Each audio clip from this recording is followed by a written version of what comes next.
شروع اللہ کا نام لے کر جو بڑا مہربان نہایت رحم والا ہے۔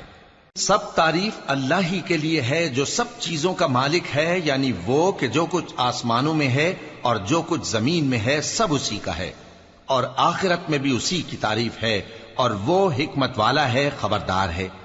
جو کچھ زمین میں داخل ہوتا ہے اور جو اس میں سے نکلتا ہے، اور جو آسمان سے اترتا ہے اور جو اس پر چڑھتا ہے، سب اس کو معلوم ہے، اور وہ مہربان ہے، بخشنے والا ہے۔ اور کافر کہتے ہیں کہ قیامت کی گھڑی ہم پر نہیں آئے گی۔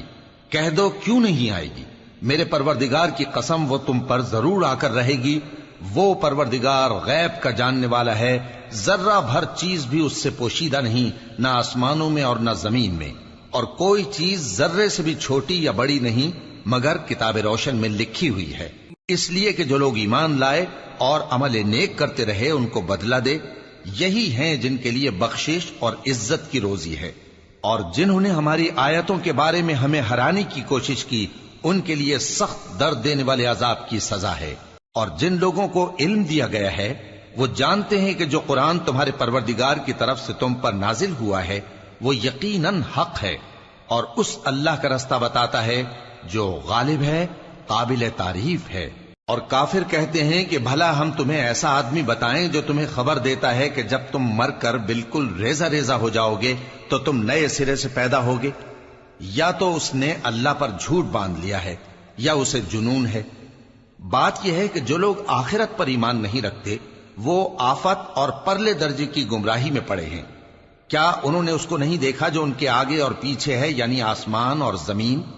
اگر ہم چاہیں تو ان کو زمین میں دھسا دیں یا ان پر آسمان کے ٹکڑے گرا دیں، اس میں ہر بندے کے لیے جو رجوع کرنے والا ہے ایک نشانی ہے۔ اور ہم نے داؤد کو اپنی طرف سے برتری بخشی تھی اور کہا تھا اے پہاڑوں ان کے ساتھ تسبیح کرو، اور پرندوں کو ان کا مسخر کر دیا، اور ان کے لیے ہم نے لوہے کو نرم کر دیا کہ کشادہ زرہیں بناؤ اور کڑیوں کو اندازے سے جوڑو، اور نیک عمل کرو، جو عمل تم کرتے ہو میں ان کو دیکھنے والا ہوں۔ اور ہوا کو ہم نے سلیمان کے تابع کر دیا تھا، اس کی صبح کی منزل 1 مہینے کی راہ ہوتی اور شام کی منزل بھی مہینے بھر کی ہوتی۔ اور ان کے لیے ہم نے تانبے کا چشمہ بہا دیا تھا، اور جنوں میں سے ایسے تھے جو ان کے پروردگار کے حکم سے ان کے آگے کام کرتے تھے، اور جو کوئی ان میں سے ہمارے حکم کے خلاف کرے گا اس کو ہم جہنم کی آگ کا مزہ چکھائیں گے۔ وہ جو چاہتے یہ ان کے لیے بناتے، یعنی قلعے اور تصویریں اور بڑے بڑے لگن جیسے تالاب اور دیگیں جو ایک ہی جگہ رکھی رہیں۔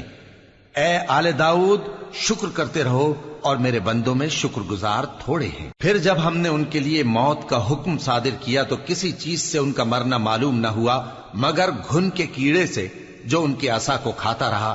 پھر جب وہ گر پڑے تب جنوں کو معلوم ہوا اور کہنے لگے کہ اگر وہ غیب جانتے ہوتے تو ذلت کی تکلیف میں نہ رہتے۔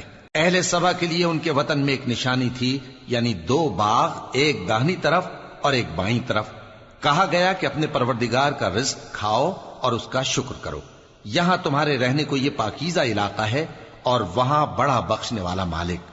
تو انہوں نے شکر گزاری سے منہ پھیر لیا، پس ہم نے ان پر بند توڑ سیلاب چھوڑ دیا، اور انہیں ان کے باغوں کے بدلے 2 ایسے باغ دیے جن کے میوے بدمزہ تھے اور جن میں کچھ تو جھاؤ کے پیڑ تھے اور تھوڑی سی بیریاں۔ یہ ہم نے ان کو ناشکری کی سزا دی، اور ہم سزا ناشکرے ہی کو دیا کرتے ہیں۔ اور ہم نے ان کے اور ملک شام کی ان بستیوں کے درمیان جن میں ہم نے برکت دی تھی ایک دوسرے کے متصل دیہات بنائے تھے جو سامنے نظر آتے تھے، اور ان میں آمد و رفت کا اندازہ مقرر کر دیا تھا کہ رات دن بے خوف و خطر چلتے رہو۔ تو انہوں نے دعا کی کہ اے پروردگار ہماری مسافتوں میں دوری پیدا کر دے، اور اس سے انہوں نے اپنے حق میں ظلم کیا، تو ہم نے انہیں نابود کر کے داستان بنا دیا اور انہیں بالکل منتشر کر دیا۔ اس میں ہر صابر و شاکر کے لیے نشانیاں ہیں۔ اور شیطان نے ان کے بارے میں اپنا خیال سچ کر دکھایا کہ مومنوں کی ایک جماعت کے سوا وہ اس کے پیچھے چل پڑے، اور اس کا ان پر کچھ زور نہ تھا، مگر ہمارا مقصود یہ تھا کہ جو لوگ آخرت میں شک رکھتے ہیں ان سے ان لوگوں کو جو اس پر ایمان رکھتے ہیں ممتاز کر دیں، اور تمہارا پروردگار ہر چیز پر نگہبان ہے۔ کہہ دو کہ جن کو تم اللہ کے سوا معبود خیال کرتے ہو ان کو بلاؤ، وہ آسمانوں اور زمین میں ذرہ بھر چیز کے بھی مالک نہیں ہیں اور نہ ان میں ان کی شرکت ہے، اور نہ ان میں سے کوئی اللہ کا مددگار ہے، اور اللہ کے ہاں کسی کے لیے سفارش فائدہ نہ دے گی مگر اس کے لیے جس کے بارے میں وہ اجازت بخشے، یہاں تک کہ جب ان کے دلوں سے اضطراب دور کر دیا جائے گا تو کہیں گے کہ تمہارے پروردگار نے کیا فرمایا ہے؟ فرشتے کہیں گے کہ حق فرمایا ہے، اور وہ عالی رتبہ ہے، گرامی قدر ہے۔ پوچھو کہ تم کو آسمانوں اور زمین سے کون رزق دیتا ہے؟ کہو کہ اللہ، اور ہم یا تم یا تو سیدھے رستے پر ہیں یا کھلم کھلا گمراہی میں۔ کہہ دو کہ نہ ہمارے گناہوں کی تم سے پرسش ہوگی اور نہ تمہارے اعمال کی ہم سے پرسش ہوگی۔ کہہ دو کہ ہمارا پروردگار ہم کو جمع کرے گا، پھر ہمارے درمیان انصاف کے ساتھ فیصلہ کر دے گا، اور وہ خوب فیصلہ کرنے والا ہے، صاحب علم ہے۔ کہو کہ مجھے وہ لوگ تو دکھاؤ جن کو تم نے اللہ کا شریک بنا کر اس کے ساتھ ملا رکھا ہے۔ کوئی نہیں، بلکہ وہی اللہ غالب ہے، حکمت والا ہے۔ اور اے محمد صلی اللہ علیہ وآلہ وسلم، ہم نے تم کو تمام لوگوں کے لیے خوشخبری سنانے والا اور ڈرانے والا بنا کر بھیجا ہے، لیکن اکثر لوگ نہیں جانتے، اور کہتے ہیں اگر تم سچ کہتے ہو تو بتاؤ یہ قیامت کا وعدہ کب پورا ہوگا؟ کہہ دو کہ تم سے ایک ایسے دن کا وعدہ ہے جس سے نہ ایک گھڑی پیچھے رہو گے اور نہ آگے بڑھو گے۔ اور جو کافر ہیں وہ کہتے ہیں کہ ہم نہ تو اس قرآن کو مانیں گے اور نہ ان کتابوں کو جو اس سے پہلے کی ہیں، اور کاش ان ظالموں کو تم اس وقت دیکھو جب یہ اپنے پروردگار کے سامنے کھڑے ہوں گے اور ایک دوسرے پر الزام دھر رہے ہوں گے۔ جو لوگ کمزور سمجھے جاتے تھے وہ بڑے لوگوں سے کہیں گے کہ اگر تم نہ ہوتے تو ہم ضرور ایمان لے آتے۔ جو لوگ بڑے بن بیٹھے تھے وہ کمزوروں سے کہیں گے کہ بھلا ہم نے تم کو ہدایت سے جب وہ تمہارے پاس آ چکی تھی روکا تھا؟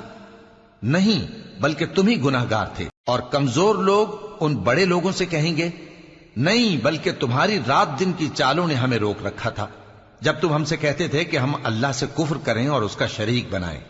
اور جب وہ عذاب کو دیکھیں گے تو دل میں پشیمان ہوں گے، اور ہم کافروں کی گردنوں میں طوق ڈال دیں گے، بس جو اعمال وہ کرتے تھے انہی کا ان کو بدلہ ملے گا۔ اور ہم نے جس بستی میں بھی کوئی ڈرانے والا بھیجا تو وہاں کے خوشحال لوگوں نے یہ ضرور کہا کہ تم لوگ جو چیز دے کر بھیجے گئے ہو ہم اس کو نہیں ماننے کے، اور یہ بھی کہنے لگے کہ ہم بہت سا مال اور اولاد رکھتے ہیں اور ہم کو عذاب نہیں ہوگا۔ کہہ دو کہ میرا رب جس کے لیے چاہتا ہے روزی فراخ کر دیتا ہے اور جس کے لیے چاہتا ہے تنگ کر دیتا ہے، لیکن اکثر لوگ نہیں جانتے۔ اور تمہارے مال اور اولاد ایسی چیز نہیں کہ تم کو ہم سے قریب کر دیں، ہاں ہمارا مقرب وہ ہے جو ایمان لایا اور عمل نیک کرتا رہا۔ ایسے ہی لوگوں کو ان کے اعمال کے سبب دگنا بدلہ ملے گا، اور وہ امن و چین سے بلند و بالا عمارتوں میں رہیں گے۔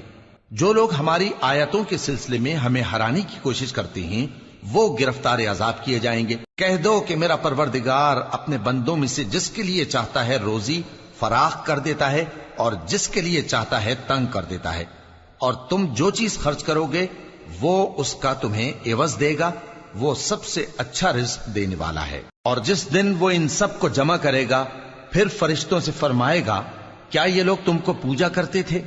وہ کہیں گے تو پاک ہے، تو ہی ہمارا دوست ہے، نہ کہ یہ، بلکہ یہ جنات کو پوجا کرتے تھے اور اکثر انہی کو مانتے تھے۔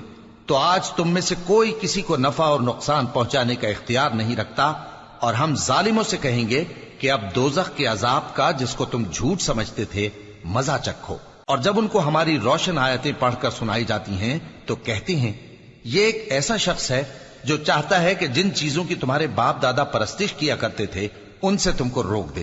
اور یہ بھی کہتے ہیں کہ یہ قرآن محض جھوٹ ہے جو اپنی طرف سے بنا لیا گیا ہے، اور کافروں کے پاس جب حق آیا تو اس کے بارے میں کہنے لگے کہ یہ تو کھلا جادو ہے۔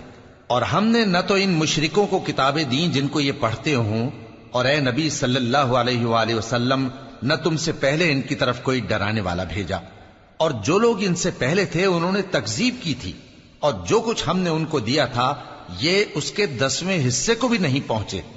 پھر انہوں نے میرے پیغمبروں کو جھٹلایا، سو میرا عذاب کیسا ہوا۔ کہہ دو کہ میں تمہیں صرف ایک بات کی نصیحت کرتا ہوں کہ تم اللہ کے لیے دو دو اور اکیلے اکیلے کھڑے ہو جاؤ، پھر غور کرو تمہارے رفیق یعنی اس نبی صلی اللہ علیہ وآلہ وسلم کو کسی طرح کا جنون نہیں، یہ تو تم کو سخت عذاب کے آنے سے پہلے ڈرانے والے ہیں۔ کہہ دو کہ میں نے تم سے کچھ صلہ مانگا ہو تو وہ تمہارا، میرا صلہ اللہ ہی کے ذمے ہے اور وہ ہر چیز سے خبردار ہے۔ کہہ دو کہ میرا پروردگار اوپر سے حق ہی نازل کرتا ہے اور وہ غیب کی باتوں کا جاننے والا ہے۔ کہہ دو کہ حق آ چکا اور باطل نہ تو پہلے کچھ کر سکتا ہے اور نہ دوبارہ کچھ کرے گا۔ کہہ دو کہ اگر میں گمراہ ہوں تو میری گمراہی کا ضرر مجھی کو ہے، اور اگر ہدایت پر ہوں تو یہ اس وحی کے طفیل ہے جو میرا پروردگار میری طرف بھیجتا ہے، بے شک وہ سننے والا ہے، نزدیک ہے۔ اور کاش تم دیکھو جب یہ گھبرا جائیں گے تو عذاب سے بچ نہیں سکیں گے اور نزدیک ہی سے پکڑ لیے جائیں گے اور کہیں گے کہ ہم اس پر ایمان لے آئے، اور اب اتنی دور سے ان کا ہاتھ ایمان کے لینے کو کیسے پہنچ سکتا ہے، جبکہ پہلے تو اس کا انکار کرتے رہے اور بن دیکھے دور ہی سے اٹکل کے تیر چلاتے رہے، اور ان میں اور ان کی خواہشوں میں پردہ حائل کر دیا گیا، جیسا کہ پہلے ان کے ہم جنسوں سے کیا گیا، وہ بھی الجھن میں ڈالنے والے شک میں پڑے ہوئے تھے۔